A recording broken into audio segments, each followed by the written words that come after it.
KSRTC ബസ്സിൽ സ്ത്രീകൾക്ക് സൗജന്യ യാത്ര കൊടുക്കുന്നതിന് പൂർണ്ണമായി സ്വാഗതം ചെയ്യുന്നു. അതിലൊരു തർക്കവുമില്ല. പക്ഷേ അതിൻ്റെ പേരിൽ ഇവിടുത്തെ ഭൂരിഭാഗം വരുന്ന പുരുഷന്മാരും മദ്യപാനികളാണെന്നും അവർക്കൊരു എക്സ്ട്രാ പൈസ കിട്ടിയാൽ അത് വീട്ടിലെത്തിക്കില്ല എന്നും പൊതുവേദിയിൽ വിളിച്ചു പറയുന്ന നമ്മുടെ മുഖ്യമന്ത്രിയുടെ മനോഭാവം ഉണ്ടല്ലോ, ഭയങ്കര മോശമായി പോയി CM. രാവിലെ മുതൽ രാത്രി വരെ ചോര നീരാക്കി പണിയെടുത്ത് സ്വന്തം ആഗ്രഹങ്ങൾ പോലും മാറ്റിവെച്ച് ഉള്ള പൈസ മുഴുവൻ കൃത്യമായി വീട്ടിലെത്തിക്കുന്ന ലക്ഷക്കണക്കിന് സാധാരണക്കാരായ പുരുഷന്മാർ ജീവിക്കുന്ന നാടാണത്.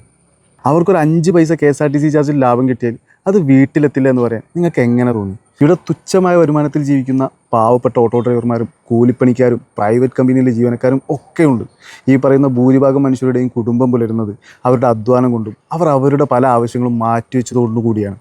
അവരിൽ പലരും പല ദിവസവും ജോലിക്ക് പോകാതെ പോസ്റ്റർ ഒട്ടിച്ചും പ്രചരണം നടത്തിയിട്ടും ഒക്കെ തന്നെയാണ് നിങ്ങൾ പോലും ഇന്ന് ഈ കസേരയിലിരിക്കുന്നത്. സ്ത്രീകളെ ബഹുമാനിക്കാൻ പുരുഷന്മാരെ അപമാനിക്കണം എന്ന വിചിത്ര യുക്തിയൊന്നും ഇനി ഇവിടെ ഇറക്കണ്ട മിസ്റ്റർ മുഖ്യമന്ത്രി. ഒരു വിഭാഗത്തെ പ്രീണിപ്പിക്കാൻ ഭൂരിഭാഗം വരുന്ന പുരുഷന്മാരെ അടച്ചാക്ഷേപിച്ച മുഖ്യമന്ത്രിയുടെ ഈ പ്രസ്താവനയോട് നിങ്ങൾ യോജിക്കുന്നുണ്ടോ എന്നുള്ളത് താഴെ കമൻറ്റ് ചെയ്യും. ഇവരുടെ കയ്യിലാണെങ്കിൽ ആ പൈസ വീട്ടിലെത്തും. മറ്റേതാ സൗജന്യം കൊടുത്ത ഈ ബാക്കി വരുന്ന പകുതി കുറച്ച് പേര് കൊടുക്കും വീട്ടിൽ, ബാക്കി എവിടെ പോവും?